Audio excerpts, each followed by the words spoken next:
vocês hoje um pouquinho sobre oração, que é o nosso tema.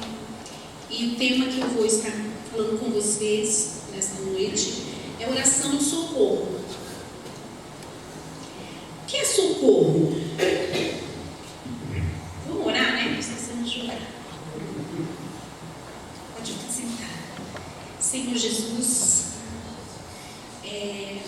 graças te dou, Pai, por estar aqui nesta igreja hoje, esta oportunidade de estar compartilhando com meus irmãos algumas experiências que vivi, Senhor, em que o Senhor esteve comigo, Pai. Amém. Pela Tua palavra que nos revela a Tua vontade e a Tua graça, Senhor. Pai, eu quero me esconder e quero ser pequena neste momento e que o Senhor cresça e que os meus irmãos sejam cheios da Tua graça, Pai. Amém. Eu só sou um instrumento pelo qual a Tua misericórdia tem me levantado, Senhor, mas sou muito pequena e tenho pouco saber, mas que o Teu Espírito Santo, que usa qualquer coisa e não há limites para o Teu acesso, Senhor, usa a minha vida, Pai, para poder compartilhar com os meus irmãos a Tua palavra nesta noite. Amém. Em nome de Jesus. Amém. Socorro significa assistência que se dá a alguém em um momento de problema ou de perigo iminente. A oração de socorro é uma oração realizada em momentos específicos na nossa vida. A gente não faz essa oração assim todos os dias. Ela acontece em alguns momentos pontuais.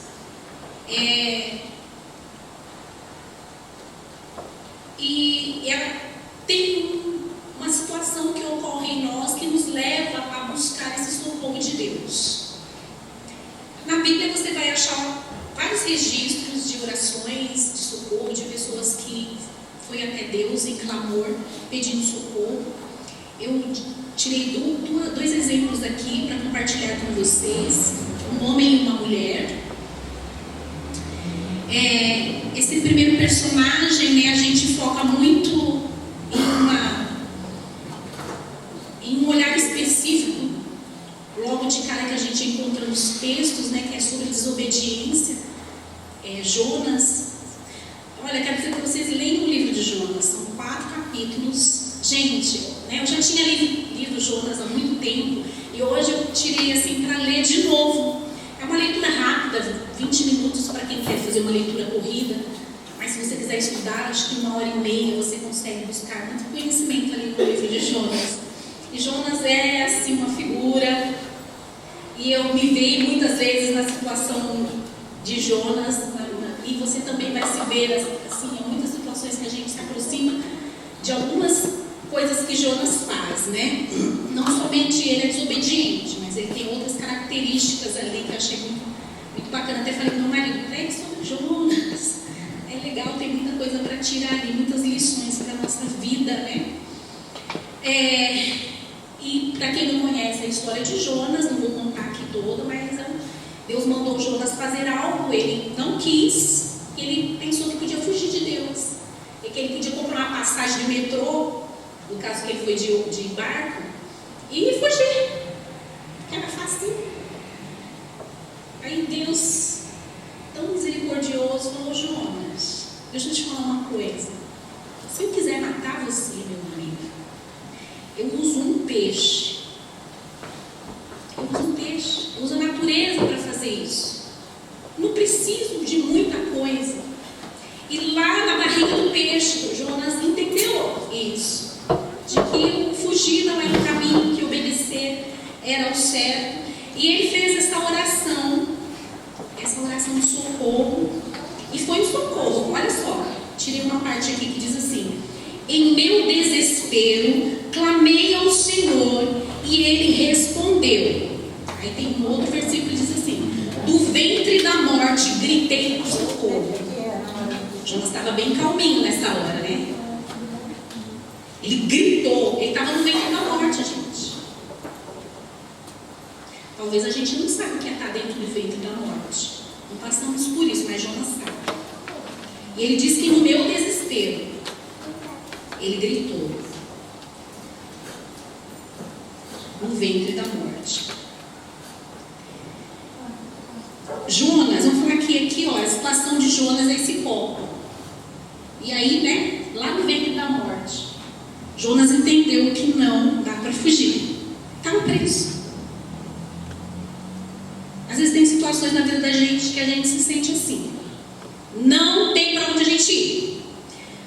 A gente vive dias que a gente não sabe o que a gente faz. A gente se encontra preso pela situação, pelo problema. A gente não encontra a solução.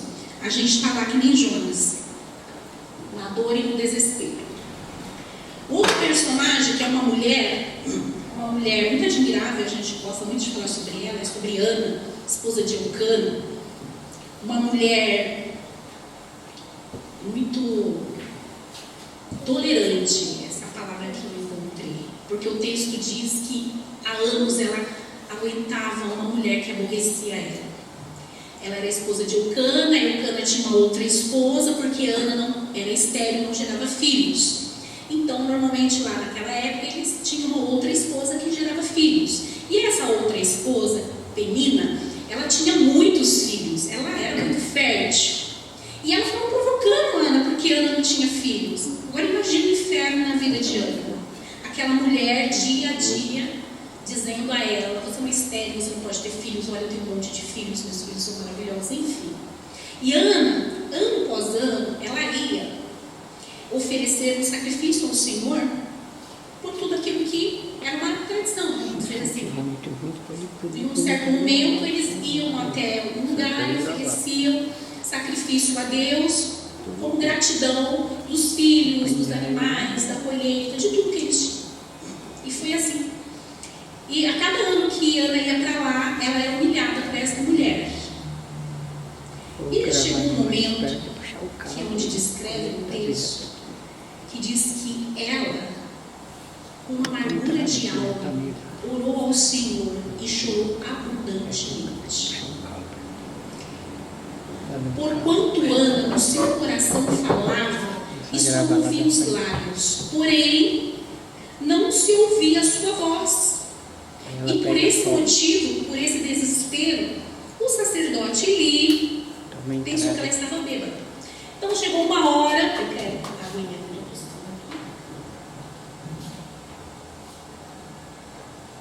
Chegou uma hora que Ana falou: não, chega, eu não aguento mais. Eu não aguento mais. Você já passou por isso, eu tenho certeza.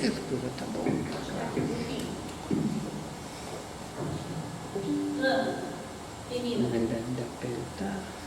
E por anos, anos e anos. Uma hora que ela não aguentou mais. Tudo que ela sentia, tudo que ela passou, transbordou. A amargura da alma chegou a um limite. Sabe aquele dia que a gente chega no nosso limite e transborda? Esse foi o dia de Ana. É isso que descreve no texto. E ela foi para o templo orar. E lá ela fez o clamor dela, que ninguém entendeu, muito menos o sacerdote. Pensou que ela estava bêbada, mas Deus ouviu. A gente faz essa oração quando nós não encontramos mais saída, quando chegamos num limite de dor emocional, quando o medo nos domina, a angústia faz uma morada na nossa cara, no nosso coração, a tristeza nos abate, nos falta recursos para superar essa dor. A gente se sente sozinho. Nos falta esforço físico. Nos falta força física. A gente não aguenta levantar às vezes. A dor é tão grande que a gente às vezes não consegue sair da cama. A dor é tão grande que parece que a tristeza tomou posse da gente. A gente não consegue achar uma palavra de consolo. A gente não consegue achar em ninguém saída. A gente entra em desespero. É aí que nasce a oração do socorro. Quando todos os nossos recursos se esgotam.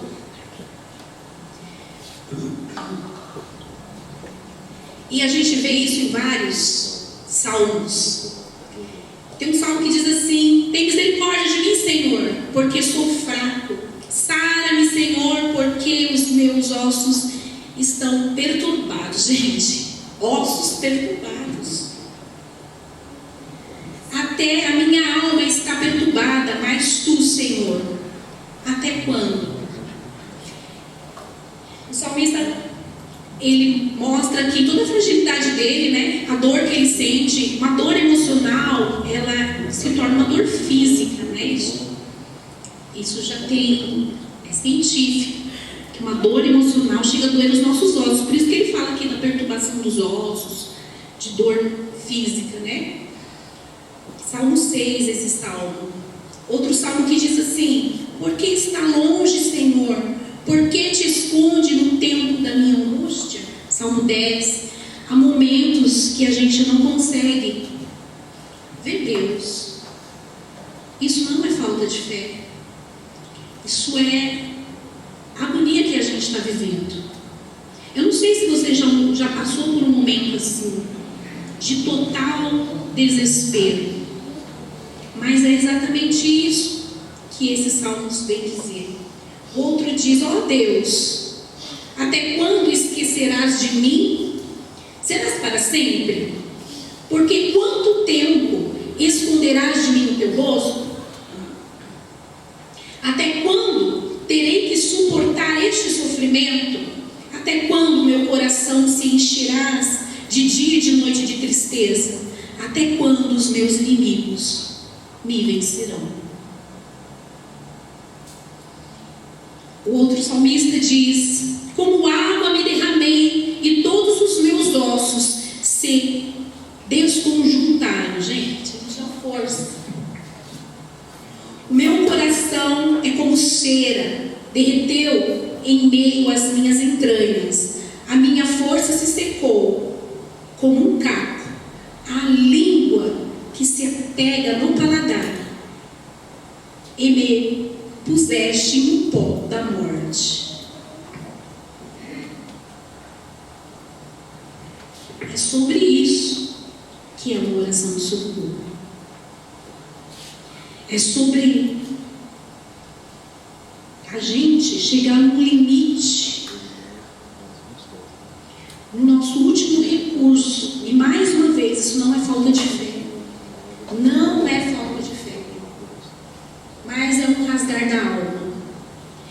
É quando a gente não dá conta de um problema, de uma situação que acontece. Não é o fundo do poço, é um limite da nossa força humana. E é aí que nasce essa oração. Eu tenho certeza que muitos de vocês já fizeram uma oração de socorro em um momento de grande desespero. Eu, particularmente, já realizei essa oração algumas vezes. Vou compartilhar com vocês alguns momentos em que eu fiz essa oração. E foram momentos assim que eu não gostaria nunca mais de viver. Não quer dizer que eu não vou viver mais, mas eu não gostaria de viver. Duas dessas orações eu fiz durante a minha gravidez.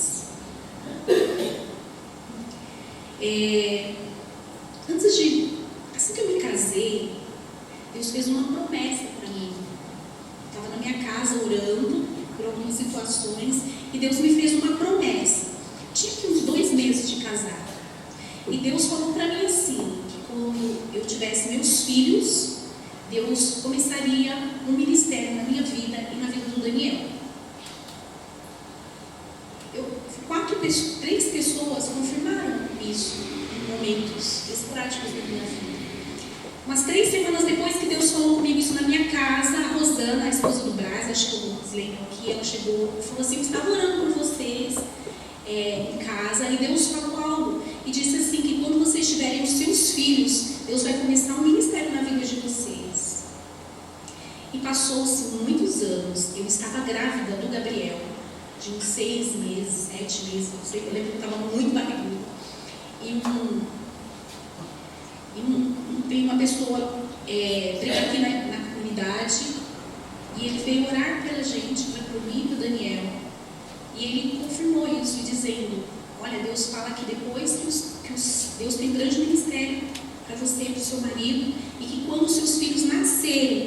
vai dar início a esse ministério. Passou-se mais alguns anos, na Rosana, até essa oração levou 4 anos. Eu levei 4 anos para engravidar o Gabriel. E depois o Gabriel tinha meses, tinha uns 3 meses, ele era muito pequenininho. Nós fomos para um encontro de pastores, e a gente nem era pastor, só fechei em casa. E lá a pessoa falou exatamente isso para mim, Daniel. Quando vocês tiverem os seus filhos, Deus vai começar o ministério na vida de vocês. Né? E toda essa situação que eu vivi na minha gravidez foi para que essa palavra fosse provada no meu coração.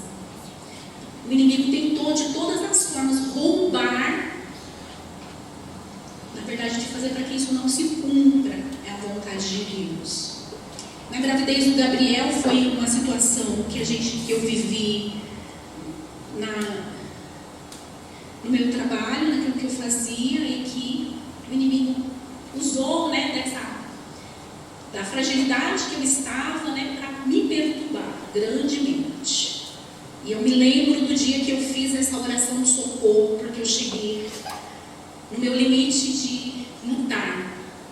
Eu me lembro no chão do meu quarto, caída, chorando aos pés do Senhor, pedindo socorro. E ali o Senhor me deu socorro naquela situação. E eu tive vitória. Na gravidez da Melissa, não foi nada físico, foi emocional mesmo. Antes da Melissa eu tive um aborto. E quando a gente passa por um aborto, depois da próxima gravidez, a gente fica com muito medo de vivenciar tudo novamente. Mesmo quando a gente tem uma promessa de um ano. E já usou muito dessa questão para me perturbar durante toda a minha gravidez. Eu tive paz. Eu cheguei no meu limite quando eu estava para completar 9 meses. Que eu cheguei do culto aqui na minha casa, eu fui tomar banho e eu não aguentei. E eu falei, Deus, eu não aguento mais, me socorre. E ali, debaixo do chuveiro, o Senhor foi bondoso comigo e me socorreu. E a partir daquele dia, as vozes do inimigo cessou no meu ouvido e eu tive paz para ter essa menina. Mas, mesmo assim, houve mais uma investida sobre a nossa vida para que não se cumprisse essa promessa de Deus. E Deus falou para mim, quando eu vivenciei isso, que era a última tentativa do inimigo para não cumprir a promessa dele na minha vida. O Daniel vai falar um pouquinho sobre isso. Vem aqui, amor. Porque essa oração foi ele quem fez. Eu não fiz essa oração de socorro, até porque eu estava apagada numa cama de UTI. Quando a Melissa nasceu, 12 dias depois, a maioria de vocês já sabem, que eu vivi um momento muito difícil. Eu tive uma hemorragia 12 dias depois do parto, meu útero se estendeu e eu tive uma hemorragia e realmente eu quase morri. Fiquei muito à beira da morte. E teve uma oração que foi feita por vocês. Eu sei que essa igreja também fez uma oração de socorro, mas o meu marido fez uma oração particular. Eu não orei, eu fiz várias orações durante esse período, mas nenhuma foi de socorro. É tão interessante, isso é uma outra pregação, tá? Não vou falar com vocês hoje. Vem, amor.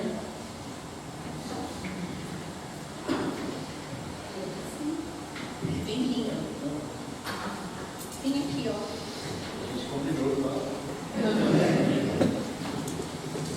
Não pegou de surpresa, não. Bom, paz do Senhor. O testemunho que a gente tem para contar é que quando a gente teve o Gabriel, ela já disse, a gente foi num encontro de pastores e lá naquele encontro um pastor, um profeta, ele falou para a Renata o seguinte, que Deus ia dar para ela um ministério com crianças, um ministério com um departamento infantil, num prédio de 3 andares, uma construção de 3 andares. E a Renata, naquela época, ela tinha uma escolinha infantil. E não tinha nada a ver com igreja, era particular, era um projeto nosso.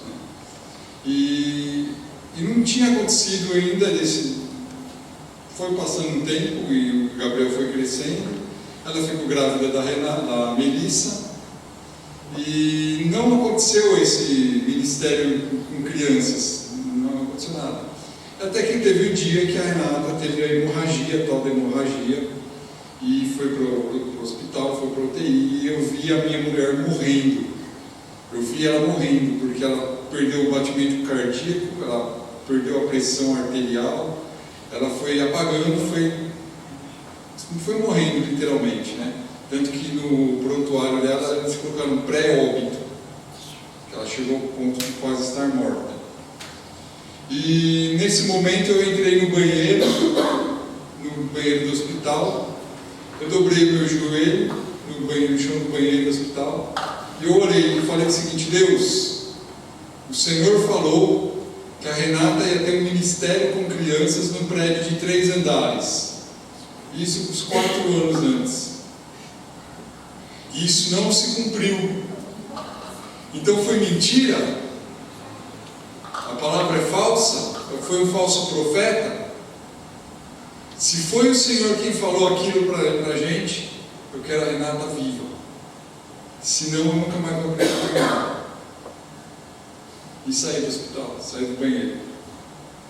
E aí o que aconteceu? Que quando foi 1h da manhã, a Renata estava na UTI, e o médico me chamou e falou: cara, a bola bateu na trave. Por pouco que a sua mulher não morreu. Foi por uma questão de segundos que a gente conseguiu salvar a vida dela. E ela saiu do hospital, se recuperou, foi passando o tempo.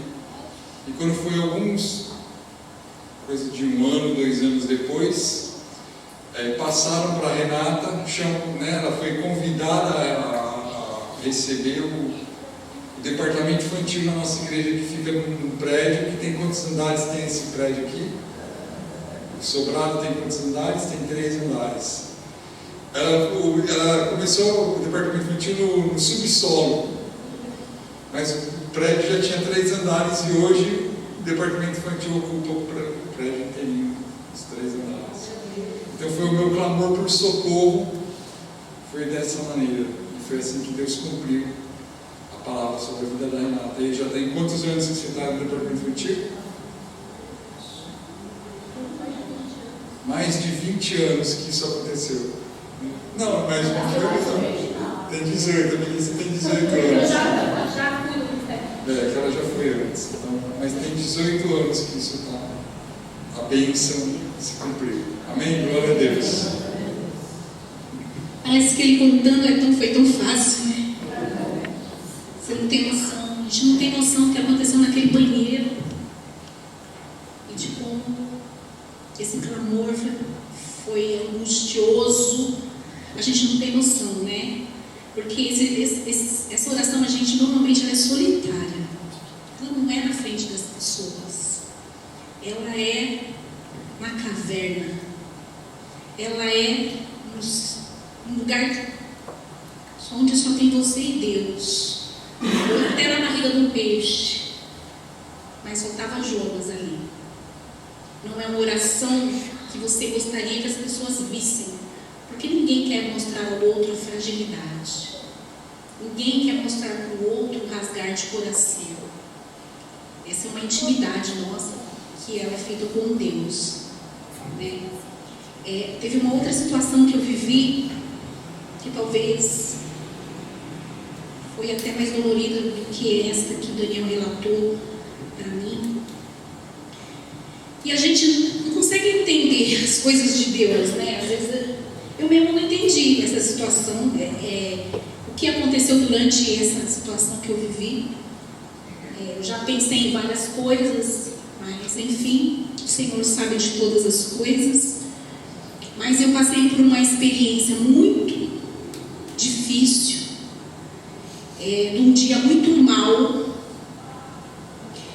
E Deus às vezes nos prepara para passar por algumas situações. Foi o que aconteceu comigo.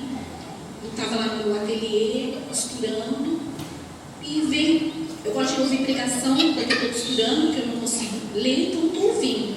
E apareceu lá no YouTube sobre guerra espiritual. Falei, poxa, que interessante, eu gosto dessa pregadora, eu vou ouvir. E ouvi uma, e depois eu vi que ela tinha outras, e eu passei uma semana ouvindo sobre guerra espiritual. Do nada, assim. Mas eu ia assistindo, eu busquei outros e achei interessante, até que chegou um dia da semana que eu estava costurando e Deus falou assim, levanta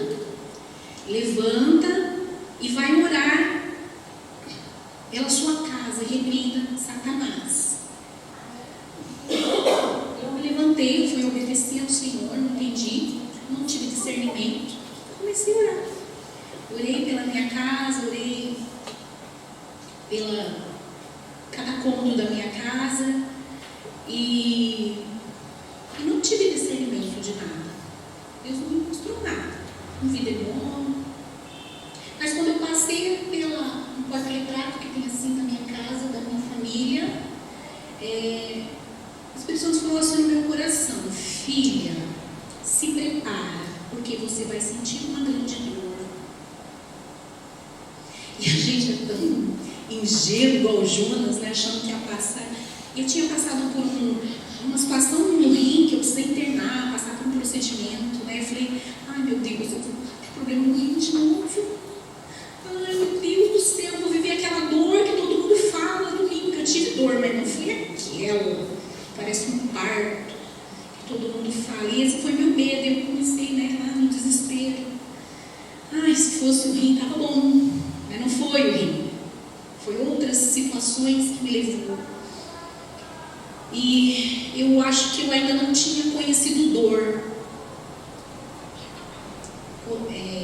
antes de passar por isso. Por isso que eu falo que ainda não tinha vivido tudo de mais difícil na minha vida, como eu vivi nessa situação de uns anos atrás. Sabe quando você, eu não sei que eu também nunca levei, mas quem luta boxe, leva aquele soco, que aqui na pontinha do queixo, o cara cai. Era assim que eu me senti que eu levei um soco, que eu perdi todas as minhas forças e eu caí de cara no chão. Foi assim que eu me senti, nocauteada. Eu sofri tanto, mas foi um sofrimento tão grande, emocional na minha vida, que, olha, eu não desejo para ninguém essa dor que eu senti nesse momento. E eu consegui realmente entender Davi lá na caverna, porque eu fui para a caverna, e eu fui para a caverna do meu quarto, que é a nossa caverna, né? Eu fui para lá e eu desabei em gritos de desespero diante de Deus.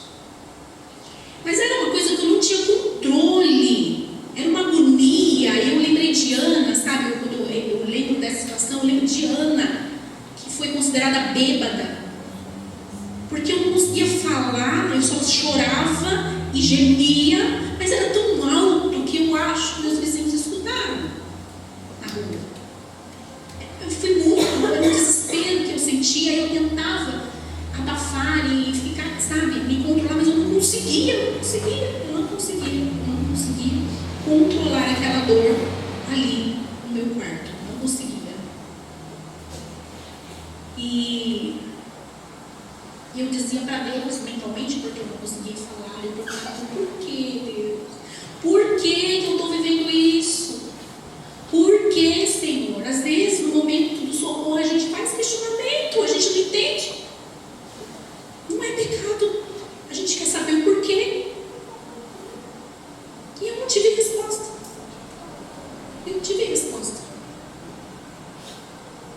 Mas meu telefone tocou, meu celular. E eu olhei assim, falei, era uma moça que eu conheci no treinamento que eu dei. E a moça estava passando por tantas situações difíceis, e de vez em quando ela me ligava para contar da dor dela. E quando eu vi assim, eu falei, Deus, isso aqui é brincadeira. Eu não tenho condição de lidar com isso.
falava desesperadamente.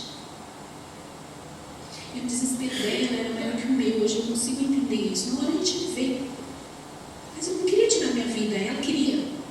Então ela estava numa situação muito mais difícil que eu e ela lembrou de mim. Eu não sei, sabe, que Deus quis fazer naquela hora. Não entendi. Mas eu falei assim, Deus, eu não tenho condição. Então é assim, ó, só arrumou isso aqui, isso resolve. Porque eu não sei o que eu vou falar para essa mulher. Exatamente, eu não sei o que eu falei para ela. Eu sei que eu falei, eu sei que eu orei, eu sei que ela recebeu a paz, mas eu não lembro de nenhuma palavra que eu falei para ela. Porque me fui eu, que eu não tinha condição. Eu tento lembrar, sabe? Eu não consigo lembrar uma coisa que eu falei para aquela mulher. Eu só sei que eu falei, que eu orei e que ela falou obrigada, eu estou bem, eu estou em paz, e a gente desligou. Depois eu falei com ela mais 2 vezes e ela sumiu. E aí que vem algo que... E aí, gente? Eu desliguei o telefone e eu fiz algo. Desliguei o telefone e eu fui, ó. O que fui? Eu quis no chão de novo. E quando eu estava quase caindo no chão, eu vi uma voz falando, levanta! Bem na hora. E eu fiz até assim. Levanta!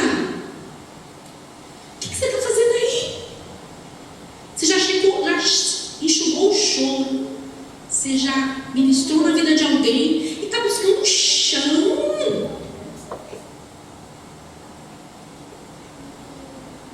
Está querendo ser Jonas. Porque Jonas saiu da barriga do peixe, foi lá pregar e não quis aceitar o que Deus falou para ele. Deus falou, olha, eu teve compaixão desse povo, eu não vou matar. Como vai matar? Como não vai destruir? Como o Senhor vai contar com a palavra? É por isso que eu fugi, eu sabia que o Senhor era bom. Aí Jonas falou, eu quero morrer. O cara saiu da barriga do peixe, gente. Ele está querendo morrer. E eu fui me ajoelhar de novo, querer chorar. Foi assim. E Deus me deu uma bronca merecida. E eu me levantei, fiquei em pé, esperando ser acolhida. E Deus falou assim, eu já te revesti da minha armadura e coloquei na tua mão a espada, agora luta. Eu queria Salmo 23, as águas tranquilas, descansar nas graminhas verdes. E Deus mandou lutar. A gente pensa isso, né? Na hora é muito rápido esses pensamentos, né? É segundos. Mas eu me coloquei de pé, o Senhor se mostrou para mim. E eu recebi ali uma unção de Deus. Eu não vi, mas eu senti a espada na minha mão, sabe? Eu recebi assim uma unção, um revestimento de Deus ali naquele quarto. E eu travei uma luta mesmo, eu não lembro, mas eu sei que eu fechei meus olhos, eu lutei. E eu falei uma língua estranha de guerra, que eu nunca tinha falado antes. E toda vez agora que eu entro em guerra espiritual, eu falo essa língua. E resumindo, o Senhor teve misericórdia de mim e Ele me deu vitória. Quando terminou aquele momento ali, gente, eu senti uma paz tão grande no meu coração que eu me senti pronta para mais luta. Sabe quando você se sente assim, renovada? Toda aquela situação parece que agora aquele tinha uma solução. Os meus olhos, o meu coração recebeu algo novo de Deus. E no decorrer dos meses, da semana, dos meses, o Senhor foi trazendo resposta para tudo aquilo ali na minha vida, né? E eu consegui continuar. O socorro de Deus, Deus não vai poupar você das lutas e das tribulações. Não vai.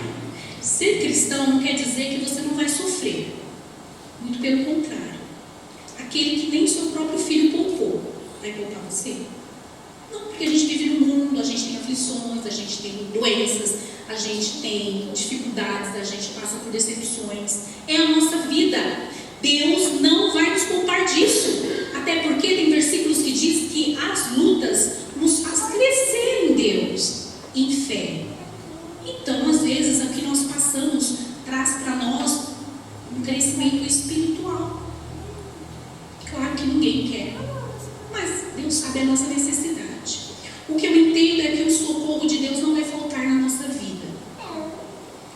Ele enviará o socorro no tempo oportuno. Não faltará paz no teu coração. Ele fartará a tua alma de alegria. Ele renovará a tua fé. Ele firmará seus pés sobre a palavra da verdade. E Ele trará vitória. Isso eu tenho certeza. Se tem alguma coisa aqui que eu posso dizer para você que é real, é que Deus vai te socorrer no momento difícil da tua vida. Ele não deixou Davi, ainda quando Davi estava em pecado, Ele não deixou nenhum filho dele na Bíblia quando passou por dificuldade. Até Jonas, que desobedeceu, Ele deu livramento para Jonas. E se você ler Jonas 3, Jonas 4, você vai ver o quão misericordioso Deus foi com Jonas. E Deus fará isso conosco. A Bíblia diz que Deus tem misericórdia até dos animais. Imagina como filhos dele. Então você vai sofrer, você vai passar por situações, mas Deus vai estar com você. E eu quero encerrar, ler com você Salmo 46. Eu tive assim, eu mudei um pouquinho assim, mas não mudei a Bíblia, só trouxe assim, outras palavras. Duas coisas. Deus é o nosso refúgio e fortaleza, socorro bem presente na angústia. Por isso, não temeremos, ainda que venham terremotos, maremotos. Há um rio cujas correntes alegram a cidade de Deus, o santuário das moradas do Altíssimo. Deus está no meio dele, não se abalará. Deus o ajuntará, já ao romper, Deus o ajudará. Já ao romper da manhã, aquietai-vos e sabei que eu sou Deus. Serei exaltado entre os gentios, serei exaltado sobre a terra. O Senhor dos exércitos está conosco, o Deus de Jacó é o nosso refúgio. Aleluia. Às vezes, nós não entendemos o poder, a grandiosidade de Deus. Jonas não entendia isso. E Deus precisou provar, mostrar para ele quem ele era. E no meio da dor, às vezes a gente esquece a quem a gente serve, sabe assim? E o Senhor se revela para nós como esse Altíssimo, como esse Deus do socorro, que Ele vai trazer a quietude na nossa alma, que Ele vai fazer as modificações necessárias para trazer um conforto e trazer alegria novamente à nossa vida. Ana viveu isso. Ana sofreu, mas um dia o Senhor a exaltou, trazendo para ela Samuel, e depois ela teve outros filhos também, a Bíblia diz. E nós precisamos nos apossar da palavra de Deus, ter isso em nossa mente, inculcar os versículos da Bíblia no nosso coração, escrever lá nas tábuas, ler a palavra, comer da palavra e viver da palavra. Que o Senhor traz aos seus filhos renovo, o Senhor traz para nós socorro. Nós vamos sofrer, mas Ele tem para nós o dia do escape. Amém? Amém. Deus abençoe vocês. Vamos orar. Querido Deus, nós te exaltamos porque a Tua palavra, ela é fiel. Mesmo quando nós não somos fiéis, o Senhor continua fiel. E pela Tua palavra, Senhor, nós vivemos pela Tua graça, Pai. E o Senhor, pela Tua grande misericórdia, o Senhor nos ajuda em todos os momentos da nossa vida. Amém. Senhor, eu não sei quais as situações que os nossos irmãos estão passando. Eu não sei quantos aqui já oraram essa semana uma oração de socorro, mas o Senhor é aquele que sonda, esquadria o nosso interior. O Senhor sabe no íntimo da nossa dor. E eu peço, Senhor, tem misericórdia dos teus filhos e traga socorro, ó Pai. Tem misericórdia dos teus filhos, Senhor, e traga alívio, Senhor. Traz, Senhor, a paz, Senhor, que excede o entendimento. Traz a vitória, Senhor, que o teu filho está necessitado, Senhor.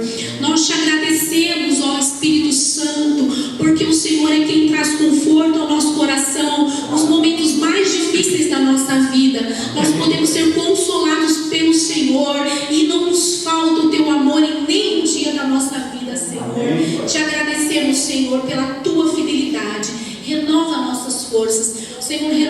Senhor, as nossas armaduras e nos prepara, Senhor, para o dia mau, para a guerra, e nos faz mais que vencedores